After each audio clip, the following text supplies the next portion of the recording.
So we want to consider two things.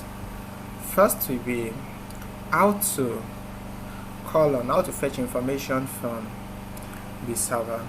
Maybe you want to fetch something from an endpoint in ReactJS. Then also we're going to be looking at useEffect and what it means. useEffect.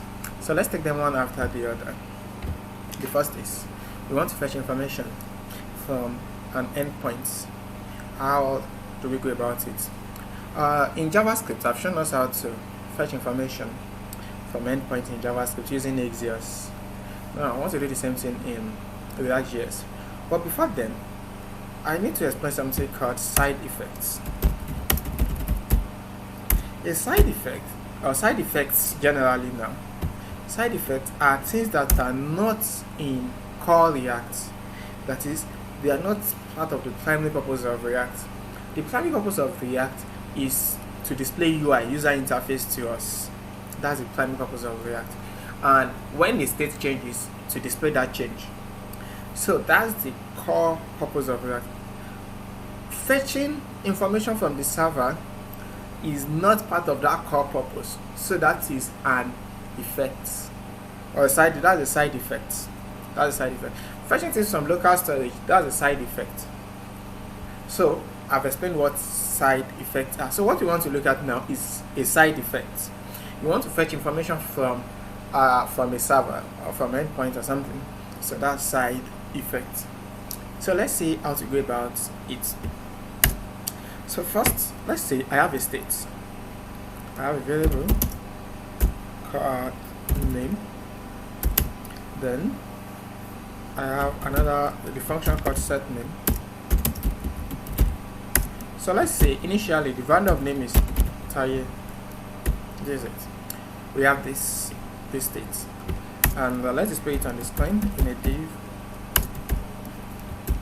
My name is name, like this. Next, let's say I have a button, and when I click on this button, I want to go to the server, fetch a name, and let that name replace this Taye. So when I click on this button, I will go to the server, fetch name, and use it to replace the Taye. So I can say change name,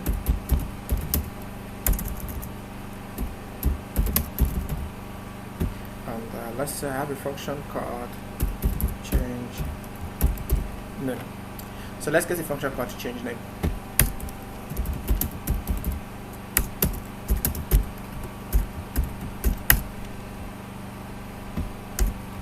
So when the user clicks on this button, it will run the code inside this function. This function now will go to the server and fetch name. So let's say this is our server.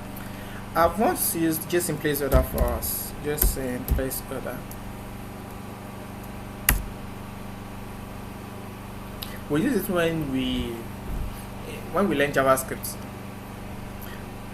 to fetch fake APIs. So I can say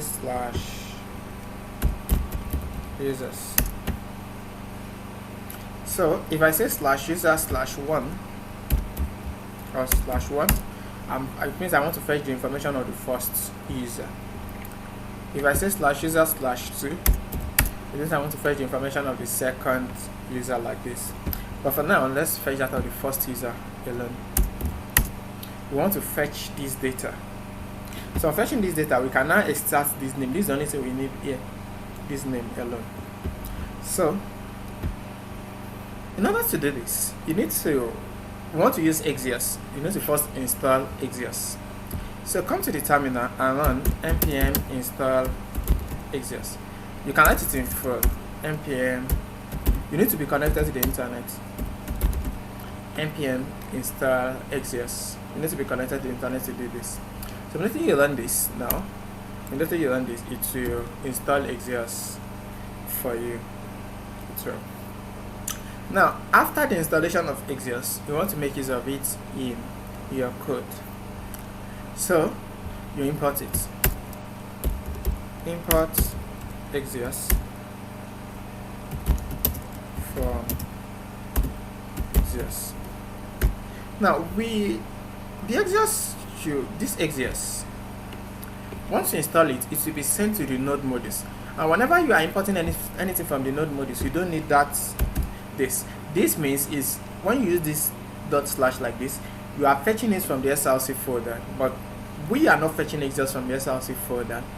You are fetching it from the node modules, because whatever you install goes to the node modules. So you just write it straight like this, and this can be anything anyway. You can call it anything, but this will go to the node modules and look for axios.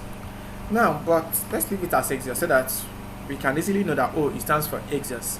But I'm showing this so that you can know that it can be anything.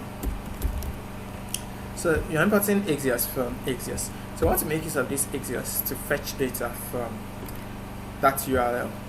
So we can now say axios, that is this variable name. So let's assume this is anything. Then this will be anything. So, but again, let's leave it as axios.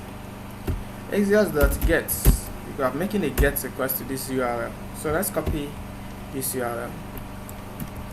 Then we paste it here. So I'm making a get request to this URL. You now say dot then. What this dot then is going to do is this. Whatever you put inside this dot then, we wait for this to come back. If you wait, like we did in vanilla JavaScript. This, you are going to put a callback here. Whatever you fetch from this URL will be inside res.data. It's going to be inside res.data. So you can say res.data. So res.data will stand for this object now. This object. Whatever you fetch from that is going to be inside res.data. Then again, it's not compulsory that this is res. This can be response or anything, but it just stands for the response we are fetching from the data. And if this is response, then this will also be response.data. But let's leave it as res.data. Now we know that res.data stands for this object. Then we can now extract this name out of it. So let's do that together. We can now say help us to fetch the name out of it and set it as a new value of name. So we can say set name res.data name. So what it's going to do is it's going to now change the value of name to whatever you fetch here, the name specifically. You know res.data stands for the whole object, but you only need the name attribute. So you're saying set name res.data.name. So instantly it's going to fetch this name and set it, and once that happens, then this will change to my name is the new value of name. So let's run it on the browser. So you're going to say npm start. So while waiting for that, I want to change this function from then to the async await, because of something that I will explain later on that is very important. I want to change it from using then to async await, because you can use then, you can use async await. Notice you are making use of promise here, you're using a promise here, but then you can change it to async await. It's shorter, and I think it's shorter. Then you can also catch it. If you are using this then, you can use .catch in case there is any error. So we can just log the error to the console log, yeah, like this. So you can log it to the console if you want to, but I will change all of this to async await. So let's do that together. I'll say axios.get, paste the URL. Oops, let me go and copy the URL again.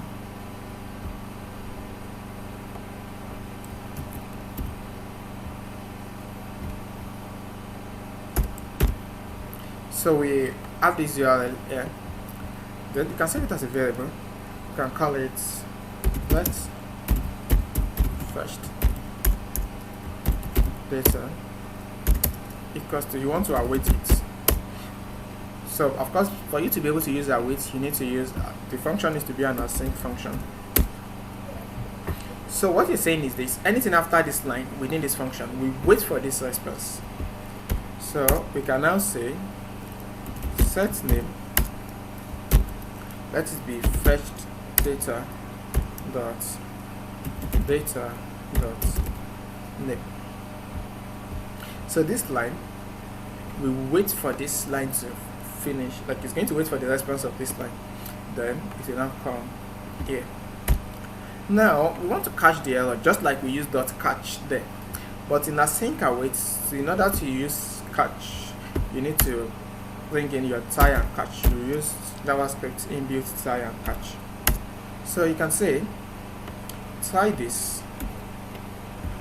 If you want to understand how this try and catch works better, you can read that JavaScript textbook, the one I wrote and I sent to you.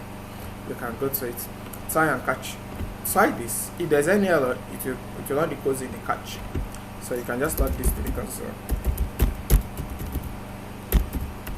So in case there's any error, this is necessary.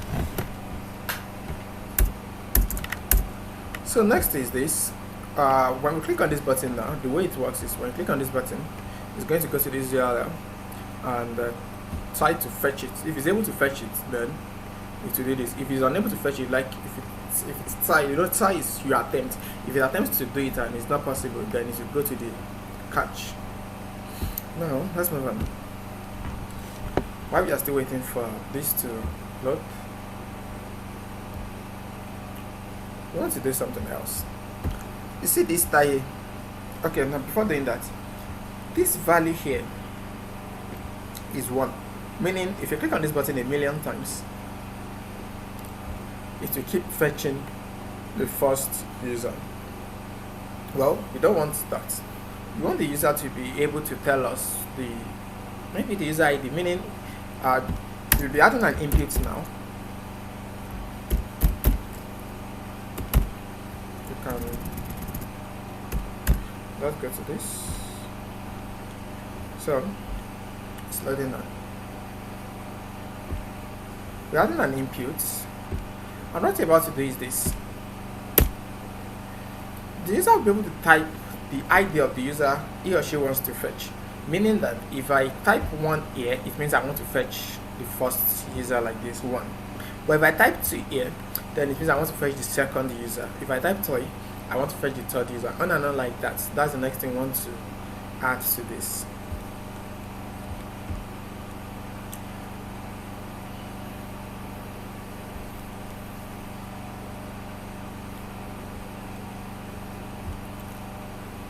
Okay, so when I click on this, it has changed it to this. But I want to add this input now for the user to be able to change it. So what you're going to do is maybe on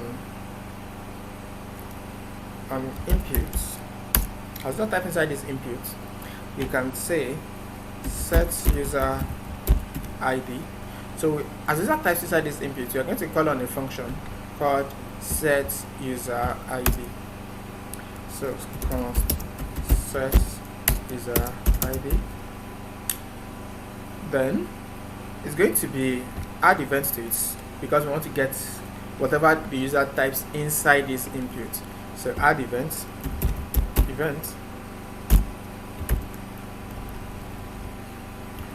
We only need the value, so you can set event.target.value. So whatever the user types is sent as a parameter to this function. It's set as parameter to this function. So you can receive the event here. So next is this. Like as user type now, we are sending the event.target.value as a parameter to this function.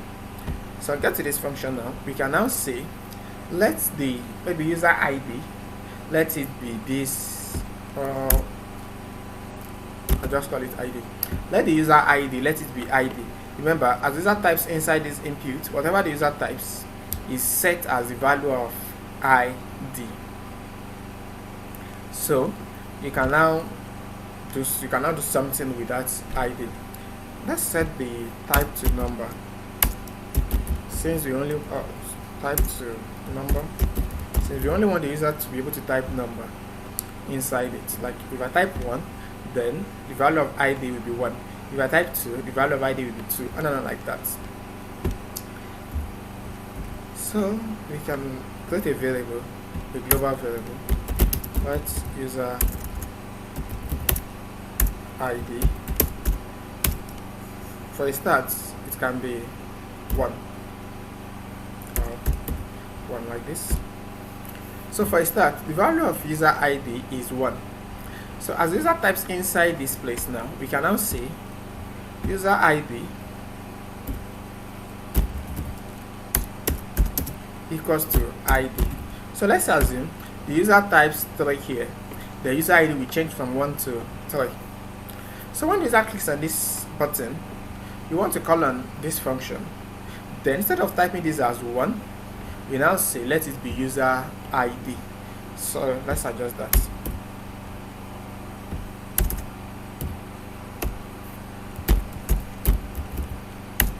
So let's see what happens. Let's assume the user types 3 here. The value of the ID will be 3, and of course the value of user ID will also be 3.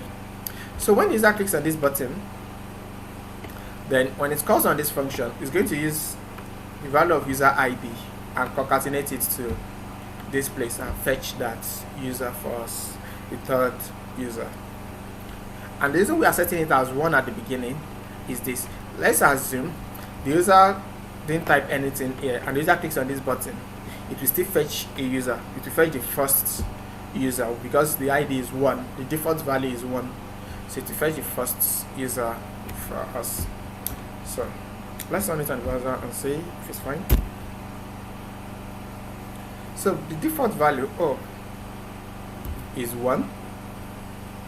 Now if I click on this button without typing anything here, if I click on this button, it has changed it, but I can type another value. I can type 4 inside this input, and when I click on this button, it will fetch the fourth user, the name of the fourth user. If I type 7, it's going to type the name of the 7th user, and then like that. So that is how this works. Let's now take it a step forward. The next thing is this. We want a situation whereby even from the beginning you want to fetch the first user. You know, the way our code works is where the page loads the very first time, the default name is Taye, but I don't want it to be Taye. I want it to be this one. Like immediately the page loads, go and call the first user, call on this function and try to fetch the first user for us and put the name there.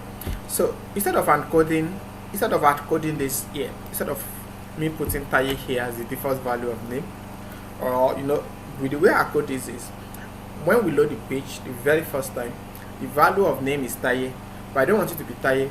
I want it to go to this URL and fetch it for us. So we're going to use something called useEffect to make that happen.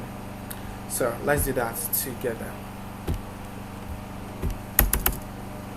useEffect. So to use useEffect, you bring it in first. useEffect. This function takes 2 arguments. The first argument is expected to be a callback. Callbacks are also functions. The first argument of this useEffect is expected to be a callback, while the second argument is expected to be an array. So let's get the first argument. This is the first argument, and this is the second argument. The first argument and the second argument. So what do we put inside the first argument, and what does the second argument stands for? What happens here is this. This second argument holds dependencies. It holds dependencies.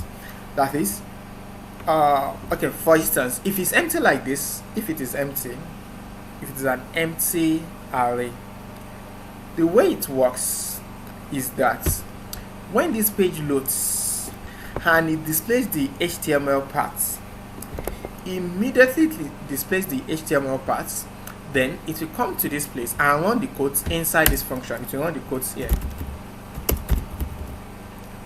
It will immediately displays, when you load it on the page, it automatically come here, immediately displays the HTML parts. It will come here and run the codes here.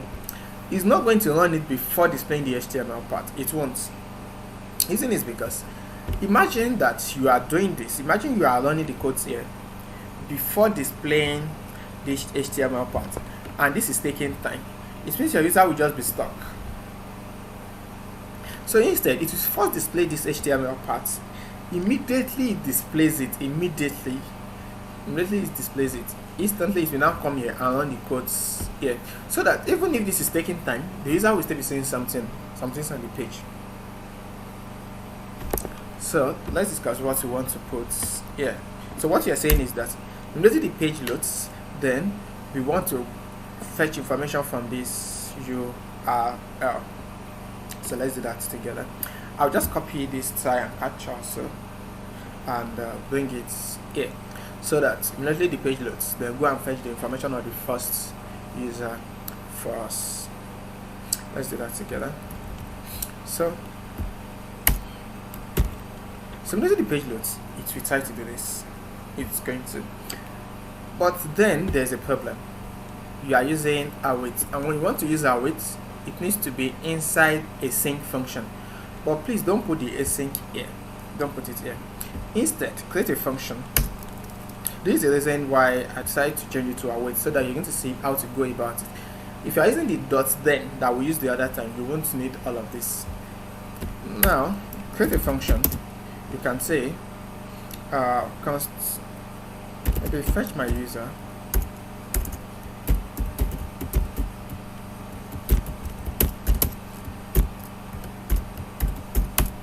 Then copy all of this and make it inside our function.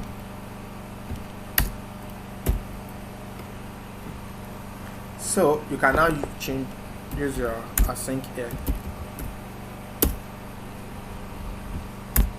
So I've created a function called set my user. I'm still within this callback.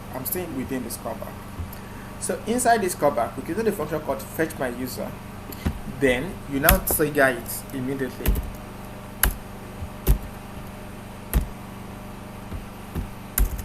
Oops. Okay. So we've created a function called fetch my user. Then we are calling on it, so that it's going to run the codes inside it immediately. So with the way it is now, immediately the page loads, it automatically goes to it automatically go to this URL and fetch the information of the first user for us. So let's go to the page and see the results together.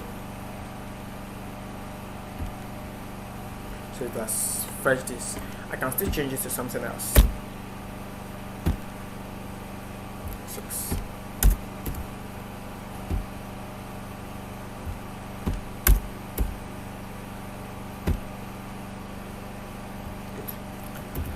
So that's one. But then we are repeating codes. We are duplicating these codes. We are still the same codes here. Remember, don't repeat yourself. Now let's adjust this so that we won't have to duplicate these codes. So what you're going to do is this. You see this callback. Is the first argument here, while this array is the second argument. Now you need to put it. If it's there like this, what you are telling React is that immediately the page loads, run the codes here. If you don't put it, it's the same as though you are not using this useEffect at all. It's as though you are just putting this function outside. It's as though you aren't using the useEffect at all. The useEffect is used for side effects. This is a side effect. So you are making API call. Whenever you are making API call like this, it's a side effect. Now this second argument can take parameters, or you can insert values there. So let's discuss the significance of the values. if I put a value here, let's say I put user ID, what I'm telling React is that whenever this user ID changes, whenever it changes, then run the code here. I come again. Whenever I put any value here, if this value should change, then React will automatically run the code. So you don't even need to tell React to. Immediately you put a value here, React will start monitoring this. Let's say I put another variable here. Let's say I have a variable called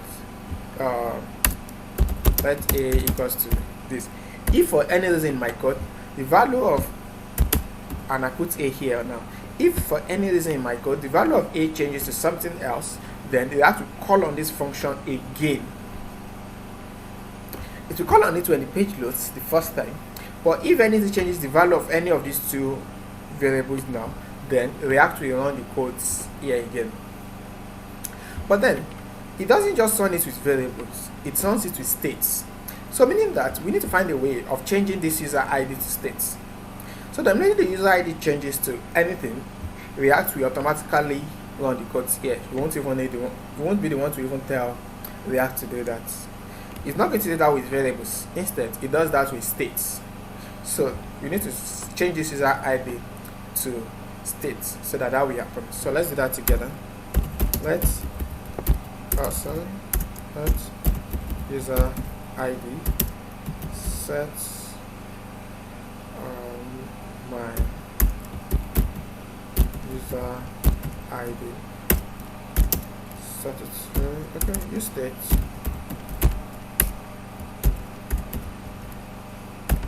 So initially the value of user ID is 1. So once we now put the user ID here, what we are just telling React is that if the value of user ID should change to at any point in time, then automatically run the codes here again. So let's adjust, let me remove this variable a now. So let's adjust our codes a bit. As user type, you don't want to set user, of course you don't even set it directly since it's a state. You need to use this function called set my user ID. You need to. So, but then let's see what we need to do again. Well, I don't want to set the user ID as the user types. I only want to set the user ID when the user clicks on this button. That's where I want to build my app. When the user clicks on this button, then I want to call on this function, because I know that once the user ID changes, React will help me to fetch. It's going to call on this function again, and it's going to now fetch it using the new value of user ID, since user ID has changed to something else. That's what we want to do now. So let's do that together. I don't want it to be as user types, because if it's as user types, immediately the user is typing, to start fetching. The user may still, well, the user may not be done yet. The user may still be typing. So I want it to be until the user clicks on this button, then now go and fetch for me. So this will not be the one to set the user ID. It won't. This can just set a variable. Let's maybe temp ID, like a temporary ID. It can be 1. So temporary ID is 1. So as user types, we can now say temp ID equals to this ID. So whatever the user types here will be ID, then temp ID will now be that value. So immediately the user clicks on this button, change name now. When the user clicks on that button, you now say set my user ID to temp ID. So when the user clicks on this button, you are now changing the value of user ID to whatever temp ID is. So this is going to change the value of user ID, and if you see that changes, also you don't need async again, since you are not using await inside. You don't need async again. So since the value of user ID is going to change, React will now say, oh, the value of user ID has changed, I need to call on this function again. So in that case, it will call on it using the new value of user ID. So let's refresh now. Oh, let's change it to empty string, so that at the beginning it's not going to fetch. So at the beginning is empty, then immediately it's able to fetch it. It has changed it to something else. Immediately the page loads, it will first call on this and it automatically fetch it, since the value of user ID initially is 1. Initially the value of user ID is 1, so instantly it will call on this. Notice what happens now. The page will first load, the HTML will first be displayed, then immediately it will now go and fetch it and display it. So immediately it's able to fetch it, then it will call on this and set it. So if for any reason I type inside this place, let's say I type 5 and I click on this button, this has changed the value of user ID, and for that reason it's going to call on that function again, but now with the new value of user ID. I hope it's clear enough. If there's any question, you can chat me up or drop it on the group or anything. I'll be expecting your questions. So with that, you've been able to use this use effect. I hope you understand how use effect works. If it's empty, it will only call on it once when the page loads. Immediately the page loads the first time, it will call on it. But when you put values, if anything inside this array should change, any of the values inside this array, if it should change, provided it's a state, if the value should change, then it will call on this use effect again. It will call it, you want to cut here again. And since you want to use await, since you are using async await, then you need to do it like this. You create a function, then you now trigger the function immediately after creating the function. The function starts here. You are still inside this callback. You are still. So you create a function, then you trigger it. Well, you may see codes like this also. Let's look at something. You may see code like this. You may choose to create an anonymous function. Anonymous functions are functions without names. I think we discussed that when we did JavaScript. So you may use anonymous functions if you want to. Instead of doing this, I can make it an anonymous function, and of course I want to automatically call on it again. So this is an anonymous function. Just wrap it with parentheses. So I've wrapped this function with parentheses. I can now trigger it immediately. So this will automatically trigger this function. It will. So it's still the same thing. It will give you the same result. This parenthesis will trigger this function immediately if you are using an anonymous function. But I just think this is better. So thank you.